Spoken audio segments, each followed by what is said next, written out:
This is one of those instances where I never know what thumbnail to make. How many times can you say people hate men, women hate men, they're awful people, screw them, them, I hate them all. There's only so many thumbnails you can make. But they really do not understand men and our plight. And the fact that they hold us down, they put your face in the water until you can't breathe anymore. And then they look at your floating body and they're like, why did you give up? Why did you stop trying? Why don't you become a productive member of society anymore? The reason why I chose this thumbnail, this clip from the movie They Live, which if you haven't watched They Live, shame on you. It is a great movie. The reason why I chose this is because they don't care if men are unhappy. They don't really care that men aren't marrying. They don't care that men are not, happy or whatever, or dating or whatever. They don't care. But they're very concerned because you're not being a productive member of society anymore, gentlemen. And that is very concerning to them. You must be a productive member of society. Because you're only worth what you give, not who you are. Understand. You're only worth the sacrifice for the greater good of everybody else other than you. That's all they care about. And I know this is going to be very doom and gloom, but I have a good story to finish on today, and we'll talk about that next. From the Daily Mail, this is a Lord Blunkett. Now you say, who's Lord Blunkett? Lord Blunkett is the former Labor Education Secretary. So this guy was in charge of schools, the education system in the UK. The one that is trashing young men and saying that they are responsible for all the ills and bad in the world. That guy that was in charge of that is now saying, hey, women, it's up to you to fix men.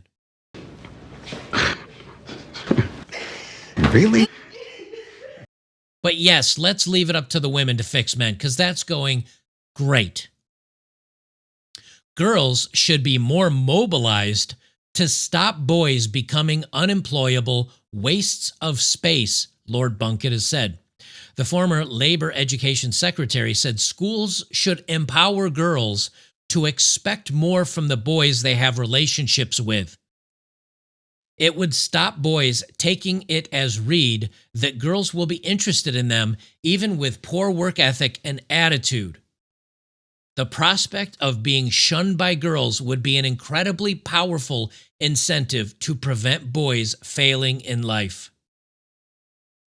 He pointed out that many boys try to copy influencers such as Andrew Tate instead of striving to become useful citizens.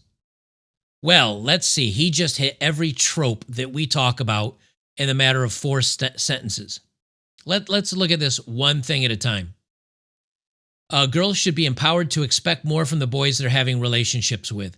A, women are sleeping with men without expecting anything from the men. Women are just sleeping with them because they're good looking and they're bad boys and they're exciting and they're players.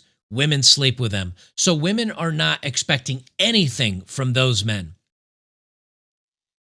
Next, he says, take it as read that girls will be interested in them even with a poor work ethic and attitude.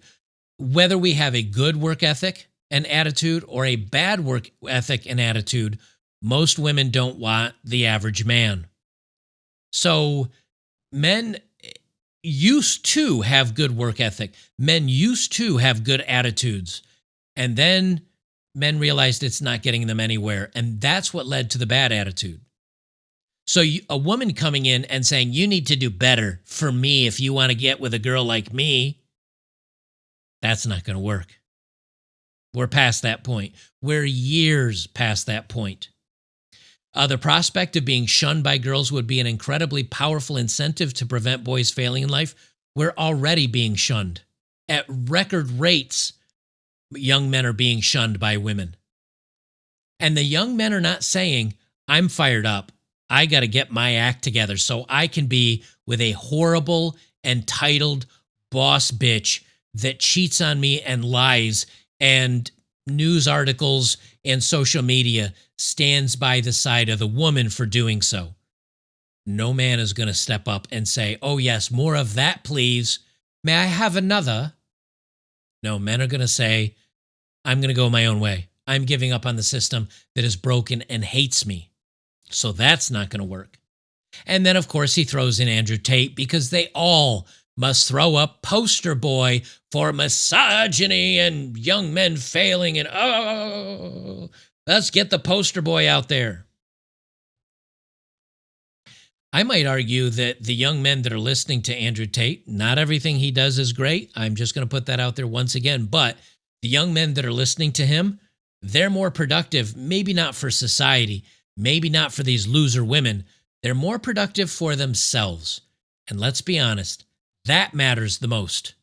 Matters the most to me, matters the most to you, matters to the most to the men whose this system is failing. That's who it should matter for, not the system itself. The system hates us. To combat this, Lord Blunkett, who's 78 and been out of touch, obviously, for 30 decades, suggested schools should promote positive masculinity to form fathers of the future. Ah, but what is positive masculinity, you might say? Because I would normally agree, we do need to promote positive masculinity for fathers of the future. But what does positive masculinity mean? Because to the left, to most of these administrations, they are trying to push forward Pedro Pascal and people that are all in on the LGHD TV, open borders. I'll do what women expect of me, and I won't question it because these women are strong, empowered females. To them, that's positive masculinity. For the rest of us, it's bullshit. He told the Mail on Sunday, we need to mobilize the girls to ensure they get the message across that if you're a waste of space, we don't want to know you. Well, they already don't want to get to know us, buddy. Let me tell you. He continues on. They have always performed worse than girls at GCSE and are less likely to enter university. Why? Could that be because these young men are told they're worthless from the time of getting in school? Could it be because the education system teaches in ways that support women and not men? Men are hands-on. Men need physical activity, so they need to have physical education. They need to have sports. They need to go out on a field and run around for an hour and bang into other boys and throw balls around and have fun and get some of their energy out. Not sit quietly just listening to a teacher speak endlessly. I was in school. I did not do well at school. I was bored constantly, except when it came to phys ed and some other and after school sports and things like that I absolutely loved. I excelled at that because I like sports. I like bashing heads and running around and being stupid, as do 99.9% of boys. So what's the first thing they cut when they don't have enough educators or they don't have enough budget? They cut football. They cut basketball. They cut baseball. They cut phys ed. They cut letting the guys go out and get the energy out so they can pay attention for a couple hours. That's the problem with this today. And then why are they less likely to enter university? Because I've done videos on this. Teachers are more likely to give better grades to females than males for the same score. There's studies done on this stuff. So if women, just by being women, get into university or their grades are better, that makes it get into university easier, well, then that's one thing. Then you've got a bunch of young men that want to get into university and they're turned down because they're white and they're straight. Then on top of that, you have 3 to 4 times as many what's the word I'm looking for? Scholarships. You have 3 to 4 times as many scholarships going for women than men. Everything in the system is geared against men. And then when men can't get into the system, instead of looking at the teachers giving grades to women that are better, instead of the universities being racist, quite frankly, and getting people in based on their skin color, don't blame me. It's in the newspaper and the colleges say it themselves they're doing this. That instead of blaming the system that's hating the men, what do they do when the men fail? They hate on the men. Do you wonder why men are just becoming more and more apathetic and just leaving the system behind? Boys need to be shown the link between hard work and a good future in their early teens before they switch off and see it as not for them, he said, adding that boys who want a relationship with young women should be shown they need to step up. Oh, that's it. You're not doing enough for the women, guys. You're not productive enough. You need to make more money for the women to like you after they've slept around in their 20s with hundreds of men. You need to make more money so then they'll settle for you in their 30s. This year, the National Education Union revealed a rise in boys becoming radicalized by online incel cultures like Andrew Tate, self-professed misogynist YouTuber. Often these pupils become disengaged in school and develop dark views about women. Andrew Tate is not the one that radicalizes the young boys. Andrew Tate is the answer to this school system and the government radicalizing young men to hate the system. Then once young men realize they hate me, they don't want me, they don't support me, they see me as the enemy, that young man already is done. He's already got the radicalization. Then he hears people like Tate, myself, and others say, it's not you. It's not your fault. This isn't your problem. It's them. It's them that hate you. And they say, you're a smart motherfucker. That's right. That's what they say. They say you're right. They come right out and say they hate me, and we say it's not you. And yeah, of course young men will gravitate towards that because we're letting them know it's the system, not themselves. Lord Blunkett said, we're going to have to engage every mechanism. And one of those is for girls to say, boys, we're not going to have anything to do with you unless you start engaging with your own future, because otherwise we'll be carrying you.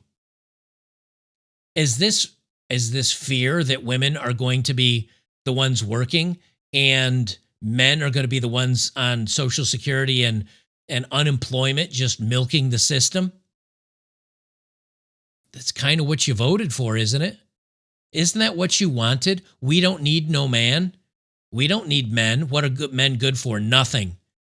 Okay, well, the men are becoming nothing. A lot of them. And now the women are going to have to work until they retire, and your taxes are going to pay for other young men's Social Security and other men's unemployment. Isn't that what you wanted? I think that's what they're actually concerned about. They're worried that these young women want to work and put into the system, and they're powerful and strong. And they look at the statistics, and by the time women get to 40, women are like, yeah, I had my fun working. Yeah, I had my fun with my own money, partying it up and doing my own thing. Yeah, I had my fun sleeping around. I don't want to work anymore. I want to be a stay-at-home woman. I want to be a taken care of woman. And I want some poor idiot dude to marry me and accept my 2 children from one of the dudes I was banging from years ago. And he needs to step up. And those men are not stepping up. And the government says, what are we going to do when all these women cash out at 40 and they want to quit and there's no men that are wanting to step up anymore? That's what they're scared of. They're not scared of your happiness. They're not scared that you might have to accept a used up woman with 2 kids. They're not scared. They expect that of you. They expect that of you. They're not scared of that. What they're scared of is that once this generation of people hits 40 years old, the men are like, dude, I'm just going to do my own thing. I'm not going to be a part of the system where I buy a house and I buy new cars and I buy furniture and put my kids through school and pay taxes. I'm going to make just enough money to get by because I can be happy with very little. 85% of all consumerism is women. 85%. So the young men are not paying into the system. And now they're not earning. Now they're just like, I'm going to do my own thing. Screw it. And they know these women are going to tap out at 40 and they're going to turn around and say, there's no one working. There's no one putting money into the systems that pay for all the free things. We can't afford immigration anymore. We can't afford unemployment. We can't afford Social Security or pensioners. We can't afford to give those out anymore. Why not? No one's working anymore. Because the young men are not paying into the system and the women are quitting because they want to rely on young men. All of a sudden, you just have an entire generation of people that said, I'm not going to do it.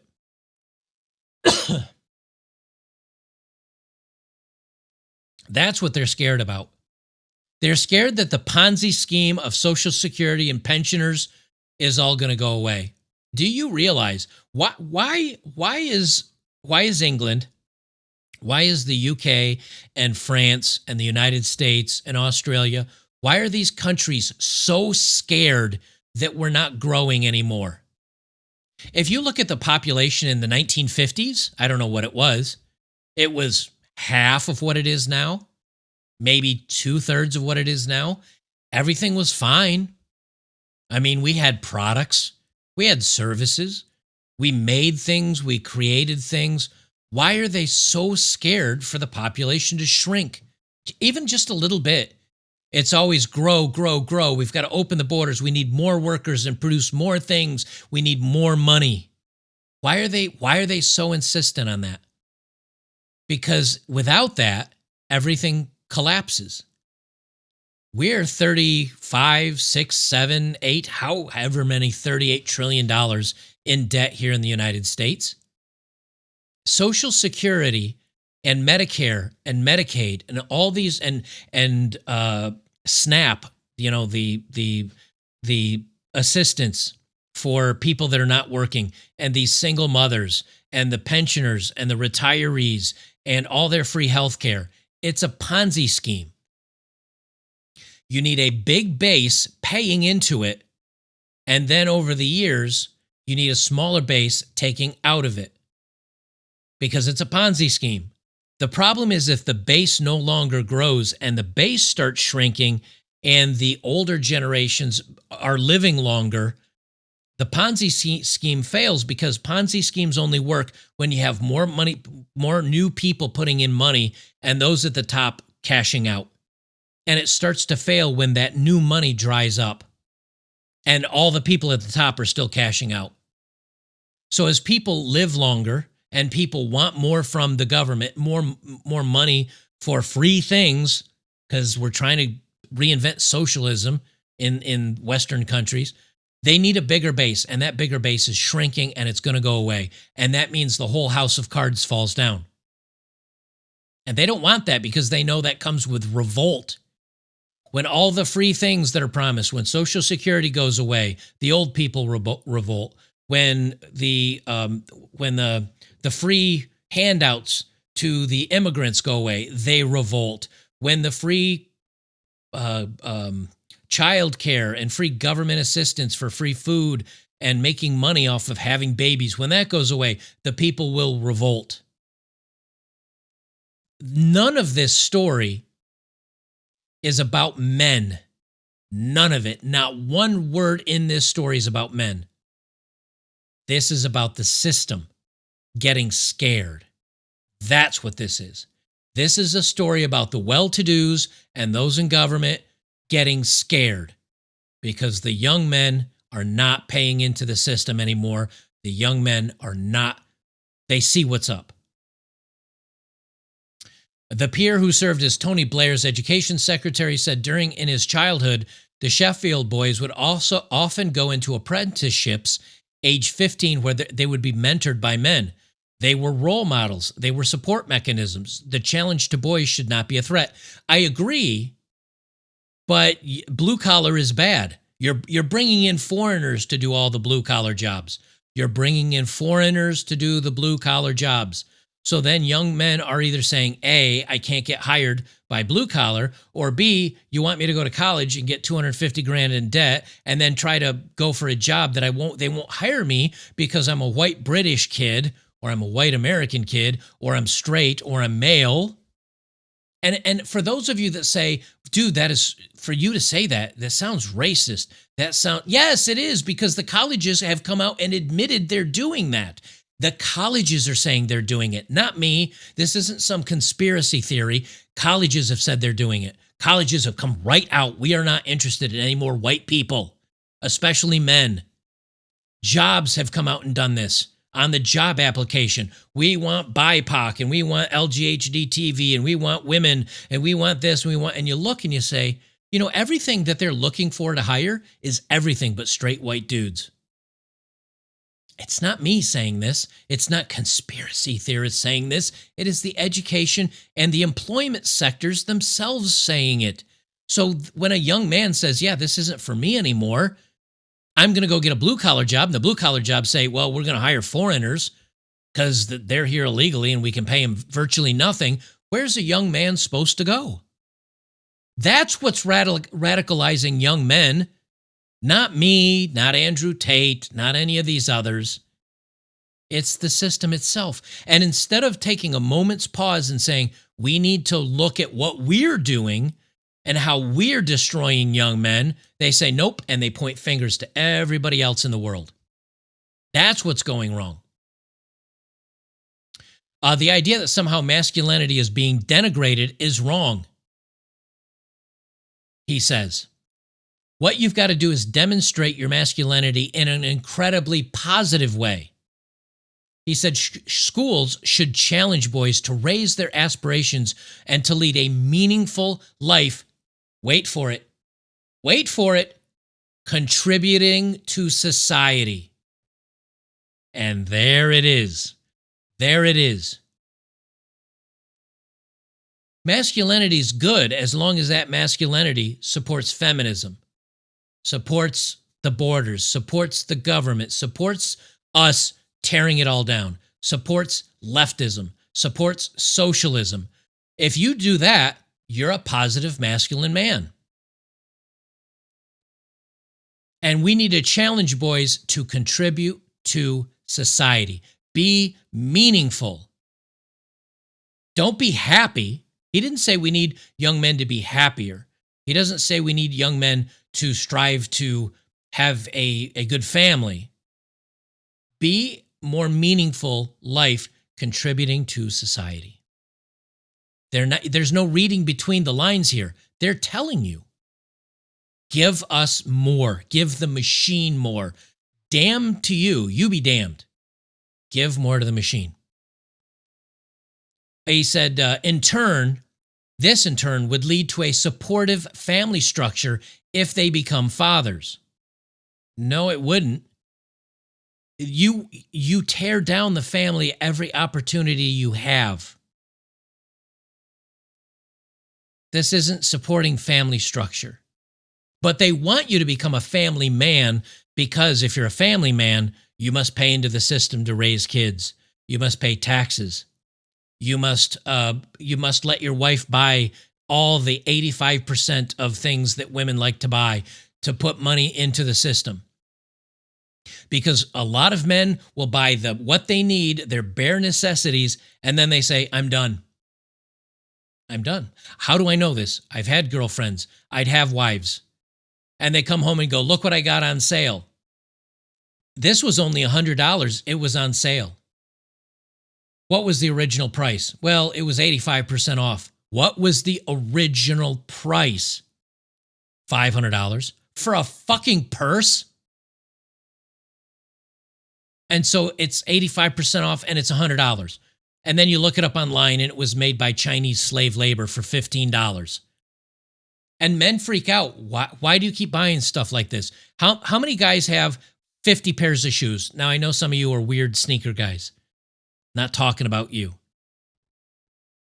I have, I don't know, slippers, pair of tennis shoes, maybe two sneakers, hiking boots, working boots, like mud boots that go up to my knees that are waterproof. I'm 52 years old. That's about the same number of shoes. And actually, all those shoes are at least 5 years old each. And I got them cheap. My shoe collection probably cost me $250. I've had it for 5 to 10 years. There are women that go out and buy one pair of shoes for $1,000 that they wear twice a year to a special event. They need the men to provide that for wives to buy into the system. They need it for women to go out and buy, brand name or luxury strollers and baby outfits, 15 different baby outfits the damn kid's going to grow out of in 15 days. They need the women to do this, but the women are not working and the men aren't supporting the women anymore. He says, Lord Bunkett said the fact that so many boys are ending up as neat, not in education, in employment, or training, is bad for them. Wait for it, bad for the economy and corrosive to the social fabric. I don't know. Yes, if a young man decides I'm going to be on the social dime, I'm going to let the government pay me to sit on my ass, I'm going to smoke J's all day and play video games. Is that destructive to the young man? Yes. What if that young man can't find a job? What if that young man can't get into education? What if that young man can't work blue collar because it's going to foreigners? He doesn't have much of a choice, does he? So, yes, it is bad for them, but more importantly, it's bad for the economy and corrosive to the social fabric. The issue is particularly stark for boys from a white working class background who are the lowest achieving group in the country. Why? Why? They say the quiet part right out loud. They're the lowest achieving because you hate them and you call them racist and you call them misogynist and you say that because they're proud of their country and their heritage and everything else, you call them racist. When they say they don't want these immigrants coming in and they don't want women acting like whores online, you call them names.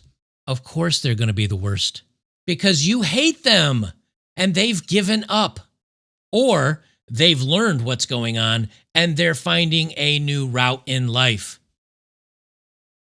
He said migrant families in the UK see education as a ladder to prosperity, but some boys from poor British backgrounds think it's not fair for them. That is because the migrants coming in get a free ride, and the white boys that are poor get nothing. They get zero help. What we've got to do is work out what have the same effect and energizing driving force for the more traditional communities, and particularly where white working class boys don't see the point.